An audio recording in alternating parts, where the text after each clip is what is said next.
নমস্কার বন্ধুরা, রূপা simple and daily লাইফে আবার একটা নতুন পর্বে সবাইকে স্বাগত। সব সময় ময়দার লুচি না খেয়ে একবার এইরকম চিড়ে দিয়ে মশলা লুচি তৈরি করে খেয়ে দেখুন। এভাবে তৈরি করলে প্রত্যেক কটা লুচি যেমন টোপা টোপা হয়ে ফুলবে, তেমনই নরম তুলতুলে হবে। বাচ্চা থেকে বড় সবাই কী যে মজা করে খাবে আর বারবার এইভাবে লুচি খাবার আবদার করবে। আর যেহেতু চিড়ে দিয়ে তৈরি, গ্যাস অম্বলও কিন্তু হবে না। তাহলে চলুন রেসিপিটি দেখে নিই, পুরোটা দেখার অনুরোধ রইল। সবার প্রথমে নিয়ে নিয়েছি আমি এখানে 1 কাপ চিড়ে। আমি এখানে যে মাঝারি চিড়েটা হয় সেইটা নিয়েছি, খুব পাতলাও না খুব মোটাও না। আপনারা আপনাদের হাতের কাছে যেই চিড়ে আছে সেই চিড়ে দিয়েই করতে পারেন বন্ধুরা। আর আমি আমার প্রয়োজন মতো নিয়েছি, আপনারা এটা কম বেশি করে নেবেন। এবার এটা 3-4 বার জল দিয়ে খুব ভালো করে চিড়েটাকে আমি ধুয়ে নিচ্ছি। চিড়েটা আমি খুব ভালো করে ধুয়ে নিয়ে জলটা সম্পূর্ণ ফেলে দিয়েছি। এবার এটাকে ঢেকে 5 মিনিটের জন্য রেখে দিচ্ছি। 5 মিনিট পর ফিরে এলাম বন্ধুরা। চিড়ে আমার খুব সুন্দর করে ভিজে গেছে। এবার এর মধ্যে আর একটু সামান্য পরিমাণ আমি জল এখানে দিয়ে দিচ্ছি। দিয়ে চিড়েটাকে খুব সুন্দর করে এইভাবে একটু চটকে চটকে মেখে নিতে হবে। চিড়ে কিন্তু খুব সুন্দর করে হাতের সাহায্যে চটকে চটকে এইভাবে আমি মেখে নিয়েছি। এইবার এখানে আমি একটা ছোট সিদ্ধ আলু নিয়ে নিয়েছি। আলুটাকে এইভাবে গ্রেটারের সাহায্যে গ্রেট করে চিড়ের মধ্যে দিয়ে দিচ্ছি। অত্যন্ত লোভনীয় হয় বন্ধুরা। ময়দা দিয়ে তো সবসময় লুচি আমরা প্রত্যেকে তৈরি করে খাই। একবার এইভাবে চিড়ে দিয়ে এই মশলা লুচিটা তৈরি করে খেয়ে দেখবেন, খুব সুন্দর, খুব ভালো হয় খেতে। আলুটা এইভাবে গ্রেট করে কিন্তু সম্পূর্ণ আলুটা দিয়ে দিলাম।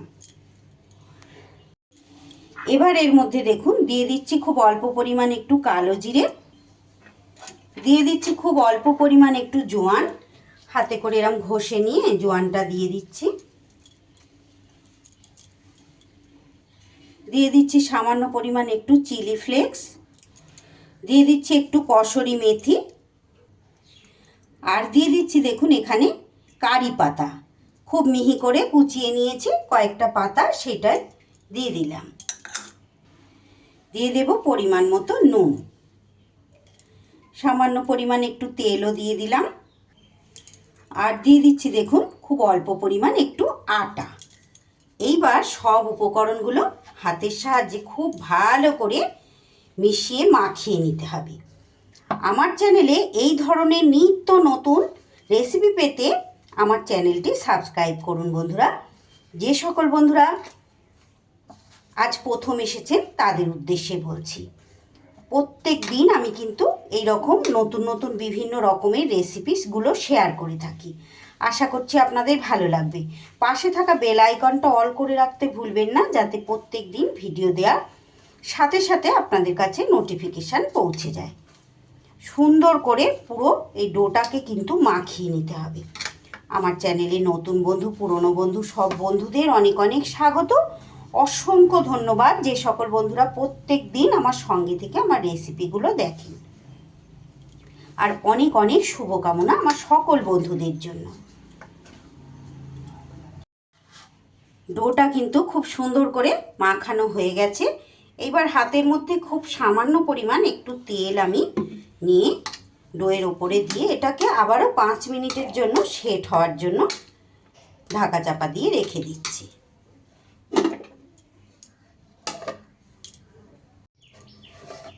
5 মিনিট পর এইবার সুন্দর করে এটা আবারও একটু এইভাবে ঠেসে নিয়ে এবার নেচি কেটে নিতে হবে। আমার আজকের এই রেসিপিটি যদি আপনাদের ভালো লাগে তাহলে বাড়িতে অবশ্যই ট্রাই করবেন বন্ধুরা। দেখবেন ছোট বড় সবাই ভীষণ খুশি হয়ে যাবে। আর ভিডিওর শেষে একটা লাইক আর ছোট্ট একটা কমেন্ট করে আমাকে কিন্তু জানিয়ে যেতে ভুলবেন না যে আপনাদের কেমন লাগলো। কমেন্টের মাধ্যমেই আমি জানতে পারবো যে আপনাদের সত্যি কতটা ভালো লেগেছে। আপনাদের একটা লাইক আর একটা কমেন্ট আমাকে কিন্তু নতুন নতুন ভিডিও তৈরি করতে অনেকটা উৎসাহ যোগায়, আর আমার এই ভিডিওটাকেও অনেক মানুষের কাছে পৌঁছে দিতে সাহায্য করে। এইভাবে মাঝারি মাঝারি সাইজের নেচি আমি কিন্তু কেটে নিচ্ছি। এইবার চাকি বেলনির মধ্যে খুব অল্প পরিমাণ একটু আটা ছড়িয়ে নিয়ে নেচিগুলোকে এবার আস্তে আস্তে বেলে নিতে হবে।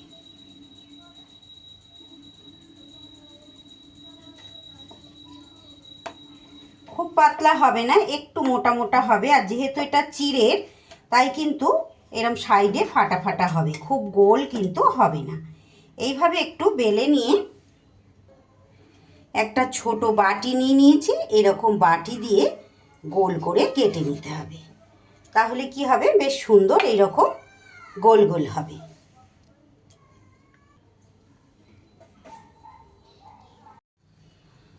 এইবার গ্যাসে কড়াই বসিয়ে কড়াইতে আমি রাইস ব্র্যান অয়েল দিয়ে দিচ্ছি। তেলটাকে কিন্তু খুব ভালো করে গরম করে নিতে হবে। এইবার দেখুন এইভাবে একটা একটা করে ভেজে নিতে হবে।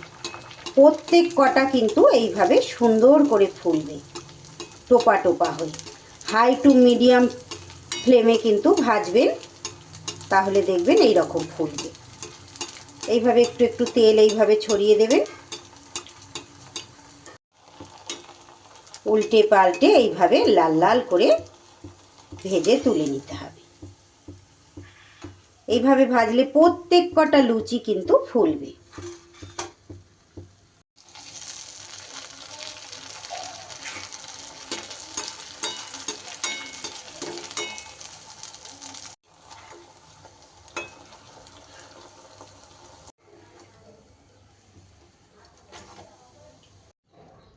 মশলা লুচি কিন্তু আমার একদম রেডি।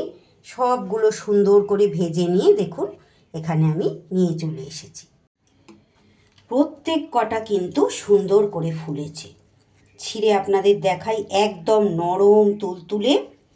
বাচ্চা থেকে বড় সবাই কিন্তু খুব সুন্দর করে খেতে পারবে। প্রত্যেকটা ফুলেছে বন্ধুরা, দেখুন, দেখে নিশ্চয়ই বুঝতে পারছেন। যেহেতু প্রচণ্ড নরম এটা, তাই প্রত্যেকটা কিন্তু এইভাবে চুপসে গেছে, টোপা টোপা হয়ে ফুলে নেই। এবার আপনারা এটা যে কোনো তরকারির সাথে পরিবেশন করে দিতে পারবেন। খুব মজা করে খাবে ছোট বড় সবাই, এটুকু বলতে পারি।